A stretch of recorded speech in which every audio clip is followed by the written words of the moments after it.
Les plus grandes catastrophes de construction ne sont pas toujours spectaculaires. Pas besoin d'effondrements dramatiques ou d'explosions dévastatrices pour engloutir des fortunes et briser des rêves. Parfois, c'est dans le silence d'une bibliothèque que se cache un désastre à plusieurs millions d'euros. Ou dans les profondeurs d'un tunnel centenaire que sommeille l'histoire d'une ambition démesurée. Aujourd'hui, sur GigaBuilds, nous plongeons dans les coulisses de projets titanesques où l'innovation s'est transformée en catastrophe financière. Des tours qui ne tourneront jamais, aux toits qui refusent de tenir en place. Ces histoires révèlent comment les rêves les plus audacieux peuvent devenir les gouffres financiers les plus profonds. De Paris à Dubaï, en passant par les souterrains de Londres, nous vous dévoilons 5 nouveaux chapitres des erreurs de construction les plus coûteuses au monde. Des erreurs qui continuent, encore aujourd'hui, de hanter leurs créateurs et de vider les caisses publiques. Attachez vos ceintures, car cette plongée dans les méandres de l'architecture nous rappelle que parfois, les plus grandes leçons s'apprennent aux prix les plus élevés. Au début du 19e siècle, Londres fait face à un défi qui semble insurmontable. Traverser la Tamise sans perturber le trafic maritime intense qui fait la fortune de la ville. Les ponts sont exclus. Les navires à voile ne pourraient plus passer. La solution ? Creuser sous le fleuve. Une idée considérée à l'époque comme de la pure folie.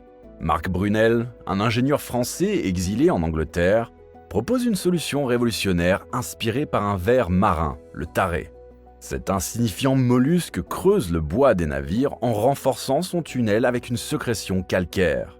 Brunel transpose ce principe à l'échelle humaine et invente le bouclier de percement, ancêtre du tunnelier moderne.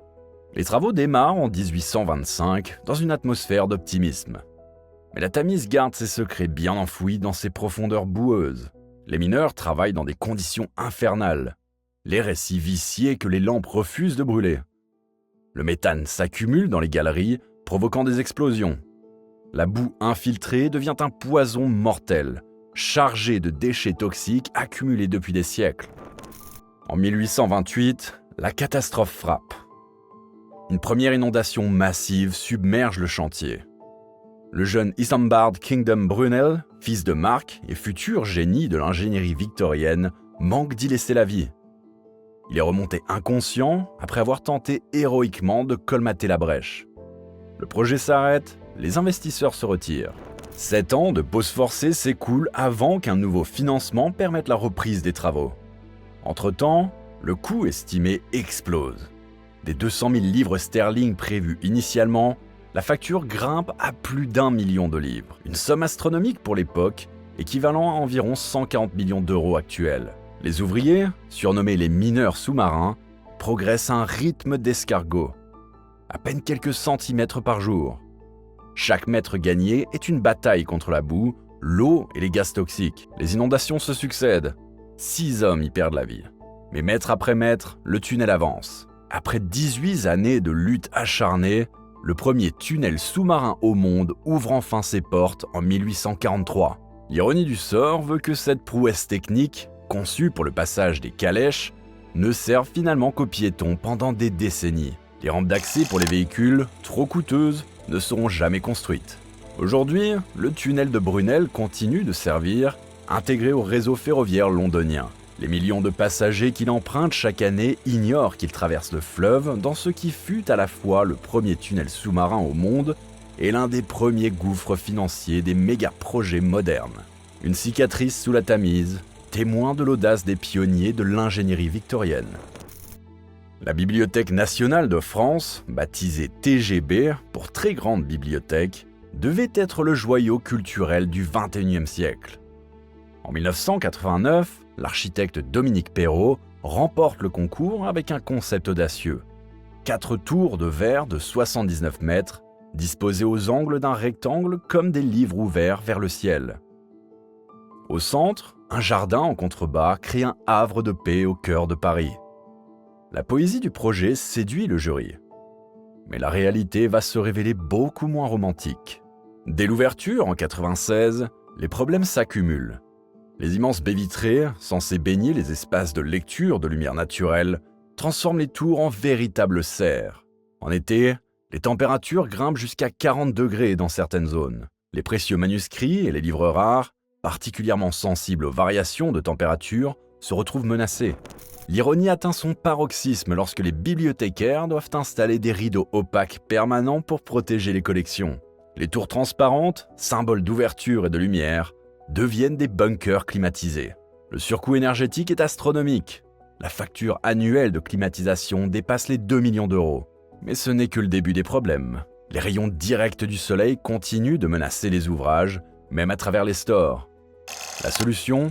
Déplacer des kilomètres entiers de rayonnage loin des fenêtres, laissant de vastes espaces inutilisables. Les zones de stockage, initialement prévues pour 20 ans de croissance des collections, se retrouvent saturées en quelques années. Le coût des modifications s'envole.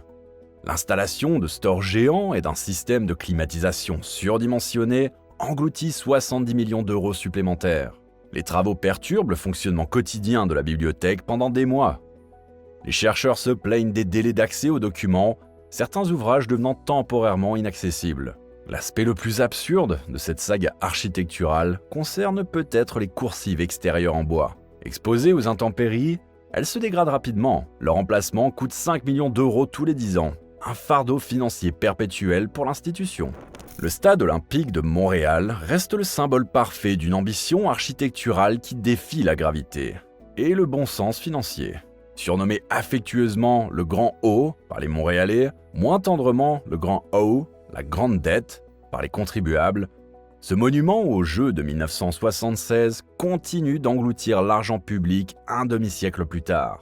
Sa tour inclinée à 45 degrés, culminant à 165 mètres, devait supporter un toit rétractable révolutionnaire. Le maire, Jean Drapeau, avait proclamé « Les jeux ne peuvent pas avoir de déficit, pas plus qu'un homme peut avoir un bébé ». L'histoire allait prouver que les miracles architecturaux ont parfois un coût exorbitant. Les problèmes commencent avant même les jeux.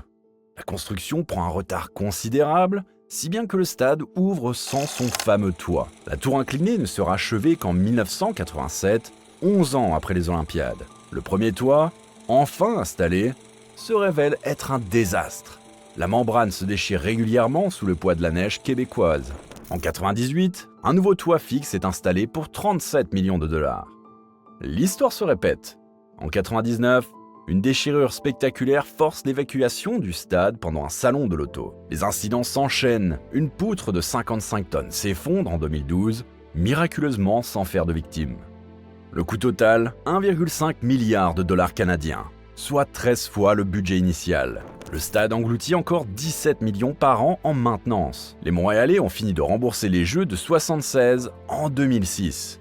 Aujourd'hui, le stade reste sous-utilisé, trop coûteux à chauffer en hiver, trop risqué à remplir quand la neige s'accumule sur son toit fragile. En 2016, le Centre hospitalier universitaire de Rennes lance un projet ambitieux. Moderniser l'hôpital de Pontchaillou pour en faire une vitrine de la médecine française. Le budget initial de 500 millions d'euros semble raisonnable pour un projet de cette envergure. Personne n'imagine alors que le sous-sol de Rennes cache un secret qui va transformer ce chantier en cauchemar financier. Les premiers coups de pelle révèlent l'impensable. Le terrain est un véritable gruyère. Des dizaines de galeries minières, datant du 19e siècle et non répertoriées sur les plans modernes, traversent le sous-sol dans toutes les directions. Ces tunnels, creusés pour extraire du schiste, menacent d'engloutir littéralement le futur hôpital. Les ingénieurs découvrent que les études géologiques préliminaires, pourtant coûteuses, ont complètement manqué ces cavités. Déjà fragilisé par des décennies d'exploitation minière, ne peut supporter le toit du nouveau bâtiment sans travaux de renforcement massifs. Le chantier s'arrête net. Les experts sont appelés en renfort. Leur verdict tombe comme un coup près. Il faut d'abord consolider l'ensemble du sous-sol, une opération titanesque qui n'était pas prévue au budget. Le coût supplémentaire ? 200 millions d'euros, rien que pour empêcher le futur hôpital de s'enfoncer dans les entrailles de la terre. 3 ans plus tard, le chantier reste paralysé. Les grues immobiles se dressent au-dessus d'un terrain éventré, pendant que les experts continuent de découvrir de nouvelles galeries. Les dernières estimations suggèrent que le coût final pourrait dépasser le milliard d'euros. Entre-temps, l'ancien hôpital continue de fonctionner tant bien que mal, ses équipements vieillissants requérant des réparations d'urgence qui n'étaient pas budgétées. En 2008, l'architecte David Fisher captive le monde avec une annonce spectaculaire. La Dynamic Tower, premier gratte-ciel tournant de l'histoire. Une tour de 80 étages où chaque niveau pivoterait indépendamment autour d'un noyau central. Les appartements de luxe offraient une vue à 360 degrés sur Dubaï, complète en 90 minutes. Le budget initial de 700 millions de dollars semble presque modeste pour une telle prouesse technologique. Mais la rotation perpétuelle cache des défis techniques insoupçonnés. Premier obstacle, les connexions vitales.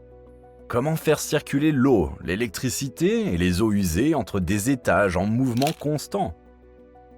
Les ingénieurs proposent un système de joints rotatifs complexe, mais chaque connexion devient un point de défaillance potentielle. Les éoliennes horizontales, prévues entre chaque étage pour alimenter la tour en énergie, créent leurs propres problèmes. Les tests révèlent que les vibrations générées par ces turbines, combinées à la rotation des étages, risquent de provoquer des résonances dangereuses dans la structure. Le coup de grâce vient des ascenseurs. Les calculs montrent que le mouvement constant des étages compromet la sécurité des cabines. Un passager montant au 60e étage pourrait se retrouver plusieurs dizaines de mètres à côté de sa destination initiale. 13 ans plus tard, le terrain destiné à accueillir cette merveille technologique reste désespérément vide. Les prototypes et les études de faisabilité ont englouti 1,2 milliard de dollars, presque 2 fois le budget initial, sans qu'un seul étage ne soit construit. La tour qui devait tourner reste figée sur les planches à dessin, rappelant que certaines visions architecturales, aussi brillantes soient-elles, se heurtent aux dures lois de la physique. Ces catastrophes architecturales nous rappellent que la frontière entre génie et démesure est souvent plus fine qu'on ne le pense. Le prochain projet pharaonique qui fera la une des journaux cache peut-être déjà, dans ses fondations, les germes d'un désastre financier spectaculaire. Merci d'avoir suivi cette exploration des méga-désastres de l'architecture. À vous de nous dire dans les commentaires, quel projet fou aimeriez-vous voir réussir, malgré les obstacles ?